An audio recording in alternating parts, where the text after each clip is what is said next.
Hey, what's up everyone? Welcome to MST.TV. This is Nishi here, bringing you all yet another Market Watch episode. So we're at a really interesting point in Yu-Gi-Oh! It feels like not too long ago that we just had Secret Slayers released here in the TCG, which immediately resulted in Eldritch and Adamantipator's becoming the two best decks of the format. However, I feel like we're also right at the point where any number of other decks are so close to potentially becoming top tier, with Noble Knights and Dragma coming out in Rise of the Duelist, Chaos decks getting a huge boost in Toon Chaos, and then even something like Ice Barriers winning the structure deck poll in the OCG.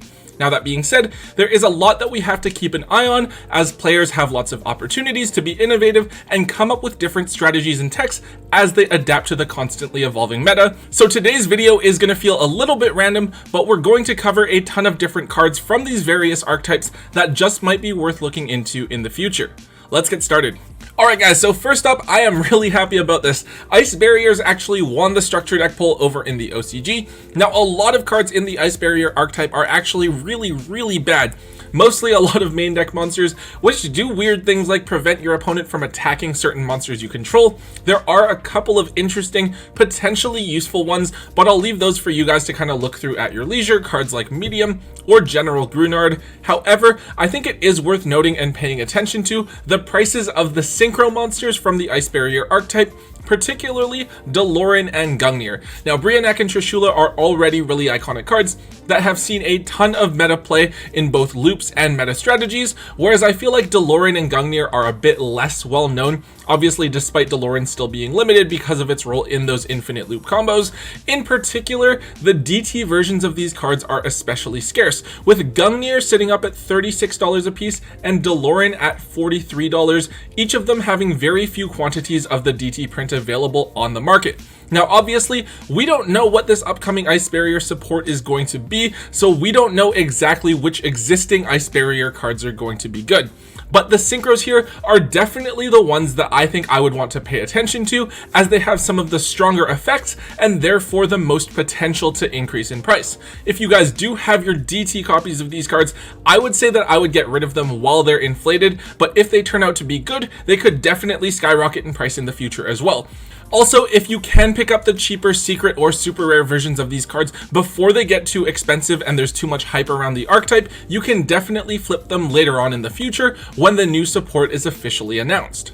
Next up, we have Chaos Dragon Levianeer. So this card has actually climbed up a fair amount in price, though like really low key, I think, right? Because I feel like not too long ago, this card was a lot more affordable. With all of the different Chaos cards released in Toon Chaos, cards like Chaos Space, Chaos Valkyrie, the Chaos Creator, the whole Chaos archetype as a whole has gotten a lot stronger and more interesting. They have a lot more different options. I know that different people are trying the cards out with different archetypes like Thunder Dragons and the Nemesis, so it'll be interesting to see what people come up with. Now, Chaos Dragon Levianeer, as kind of like a boss monster for the archetype, is a really solid card, as it's easy to summon and can help you to either rip a card from your opponent's hand when you're going first or pop cards on your opponent's field when you're going second.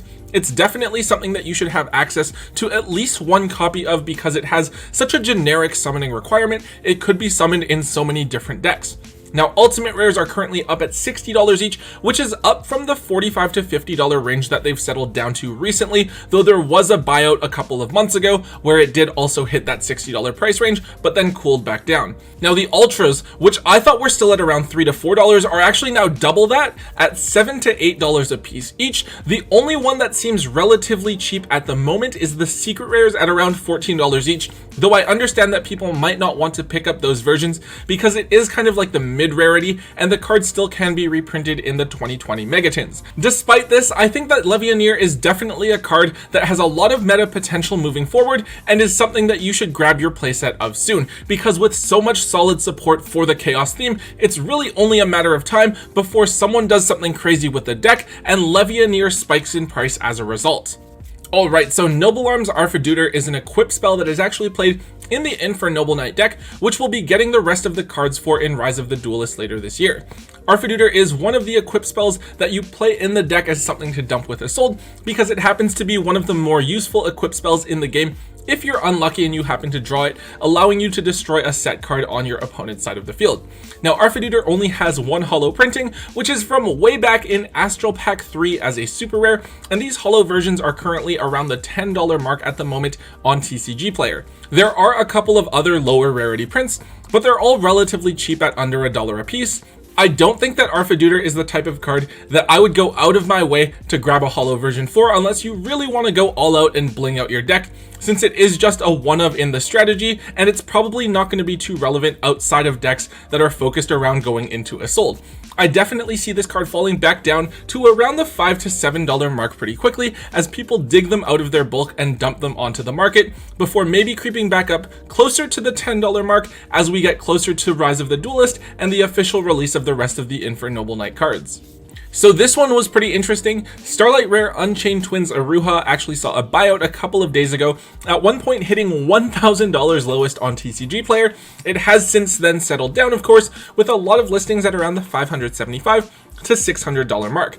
Now apparently the Unchained deck is getting really popular in online play, and I guess the deck has potential. The ability to link with your opponent's monsters consistently, as well as pop your own cards and trigger the effects of cards like Artifact Scythe, sounds like a really cool strategy. Because of this, I guess people went ahead and decided to try to pick up the cards in real life, which apparently includes Starlight Rare Aruha. Now, of all the Starlight Rares that I could buy, I don't think that Aruha is something that I would be trying to pick up. It's a fairly good card, don't get me wrong, but I feel like it should be around the $150 to $250, maybe $300 mark if it is going to start to see play, not anywhere near $600. I mean, are you really going to tell me that you would rather have a Starlight Rare Aruha than a Starlight Rare Veiler? I definitely don't think so. I do think that the Unchained deck is really interesting. It has potential, but I think they're missing a couple of cards for them to really be competitive at all.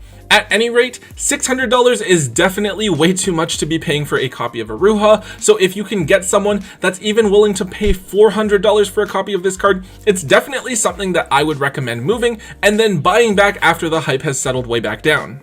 Now, without a doubt, the most hyped up archetype going into Rise of the Duelist has to be the Dragma, an engine that allows you to dump cards from your extra deck directly to the graveyard in order to proc effects. One of the key cards that you can dump is Herald of the Arclight, which when sent to the graveyard lets you search for any ritual monster or ritual spell card from your deck and add it to your hand. Now, because of this, Nekroz, as probably the best ritual archetype in the history of Yu-Gi-Oh!, is being considered as a rogue, maybe tier 2 deck in the upcoming format that can potentially use both Dragma and incantation cards to become an incredibly consistent force. One of the new key pieces that's being played in Nekroz is Cyber Angel Benton, a level 6 fairy that can be searched with Herald and then tributed to summon Brionac. So when Benton is tributed, you get to search for a fairy, which is often going to be Archlord Christia, and then between Benton and the Heralds of the Arclight, you can often have enough fairies in your graveyard to special summon Christia for free, which is really, really cool because it prevents both players from special summoning and can often win you the game single-handedly. Now, specifically, the secret rare version of Benton, which is the card's highest rarity, is the one that has climbed up a bit in price, now at the $8 to $9 mark. Now, this is a card that you only play one of, and there are cheaper versions, as you can get commons for less than $1, or even super rare reprints for a couple of bucks if you just want to have any holo version of the card. However, players are always going to chase for these high rarity versions of cards. Because secret rare Bentons are from Dragons of Legend Unleashed, a set that wasn't too heavily opened because it didn't contain very many meta relevant cards, I actually think that Bentons are going to maintain this price point for some time, though they may not be the easiest cards to move because you do only need one copy of this card in your deck. Alright, so an archetype that I actually forgot about until I opened up a couple of Legendary Duelist Season 1 boxes is the Melfi, which are a super cute little rabbit archetype that's coming out in Rise of the Duelist as well. I know it's kind of weird. You have big archetypes like Infernoble Knights and then Dragma, and then you have Melfi as well.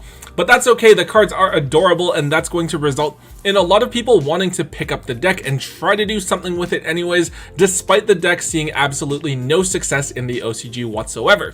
Now, because the monsters from the archetype are beasts, one card that is getting some hype right now is Rescue Cat, which we last saw being used in Burning Abyss to bring out multiple copies of Gallus that you could make Dante or Cherubini with. Now, however, we can bring out whatever cards we want to from the Melfi archetype, which is pretty cool.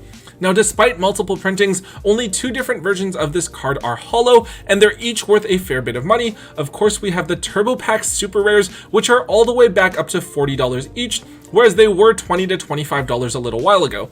And now even the Duelist Saga Ultra Rares are getting some hype, up at around the $6 mark, but slowly trending upwards as well.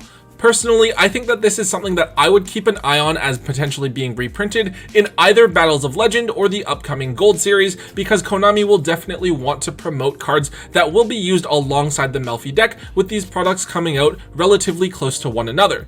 However, as a deck that isn't really going to be meta, I would be cautious about picking up too many copies of this card and maybe limiting yourself to just 1 or 2 playsets just in case it does get reprinted, because even if it doesn't get reprinted, they're going to be relatively hard to move for a lot of money because it is just a rogue or casual strategy. So Dulces aren't getting any new support anytime soon. They just got some in Eternity Code, but they are finally actually getting a reprint of Dulce and Jelly in Battles of Legend, which, along with the reprints of Magellan and Chocolat a la Mode in Dual Overload, has made the deck reasonably affordable. However, people are looking for different opportunities to buy out different cards, because when the rest of the cards from a deck or an archetype become more affordable, more people look to build the deck, and the prices of the other cards in the deck are naturally going to increase with the increase in demand. The notable target that we saw here is Messengelato, a rare from way back in Abyss Rising with only 1 printing available. Now, believe it or not, for like an hour or 2 hours or something crazy like that, this card was sitting at $35 lowest on TCG Player, but it has thankfully quickly settled back down to around $4 a piece. This is actually a really important card for Dulces, as it can search for a Dulce spell or trap when it's special summoned, cards like Ticket, Salon, or the field spell Chateau. Obviously, I wouldn't be buying into this hype. I think there's a pretty solid chance that this card could actually get a holo bump in Battles of Legend, or at the very least, an OTS tournament pack later this year, which would look really cool. I think this card would be an amazing super rare. So yeah, unless you're playing the deck, I would recommend just offloading these for now while people are being silly and trying to hype them up, and then just wait for that reprint to drop. Alright, a couple of other cards that I want to go over here really quickly. So I don't know if anyone noticed, but Ghost Sister and Spooky Dogwood is actually starting to move back up in price, as it was only a $5 card or so for a while, but now it's all the way back to being $11 to $12 for the secret rare version. Now this one is weird to me because I haven't actually seen the card used too much in terms of competitive or meta play. It might be possible that people are wanting to try the card out in the sideboard now, but honestly, I don't know. I haven't seen it in like online results or anything like that. I think a big part of it is the fact that it is a secret rare Ghost Girl, just like Ghost Ogre and Ash Blossom. So as a secret rare in the original printing, it's going to retain a lot of value. I do actually think that it could continue to increase in price to the $20 mark or so, just because the Ghost Girls are so collectible, but I don't think that that's something that I would count on, so I wouldn't recommend picking this card up at this price. Remember, this card does have a reprint from Dual Devastator that you should be able to get for under $1, and we should also be getting the Lost Art promotion version of this card sometime within the next couple of months. So even if it does start to see meta play, you should be able to pick up your copies for relatively cheap. Now, unless you're really set on picking up all of the Ghost Girls in their original secret rare version, I don't think that right now, right after it starts to go up in price, is the best time to invest in this card. So I would actually just recommend sitting tight for now, even though I'm expecting it to continue to go up in price, unless we see some actual results that can be used to justify the price spike. Alright guys, one last card I want to talk about here. So a while ago we talked about Gizmek Uka, the new Gizmek monster from Eternity Code, being used to bring out Barrier Statue of the Torrents to stop your opponent from developing their board any further when they're doing the Needle Fiber combo. Well, one card that I've noticed starting to pop up more and more often is Barrier Statue of the Stormwinds. So I believe that there are 2 reasons for this card seeing play as an alternative to the Statue of Torrents. One, as a wind monster, you can still summon it with Gizmek when they summon a monster with Needle Fiber, since the monster they're probably going to be bringing out is O-Lion, which is also a wind. The other thing that you can do is summon this card with the new Simorgh Link monster, since it is technically a winged beast, so it gives different decks another option to end their boards with, even when they're going first. Now this card only has the 1 printing from Cyberdark Impact, and it's about $5 to $6 for this common card.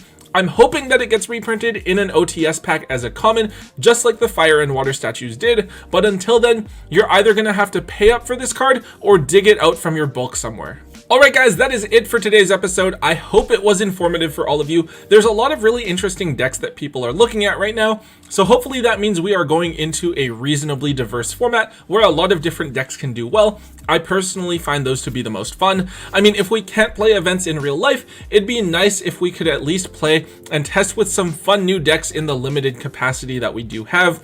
Anyways guys, if you enjoyed today's episode, please be sure to hit that thumbs up button for me, as it does help out a ton.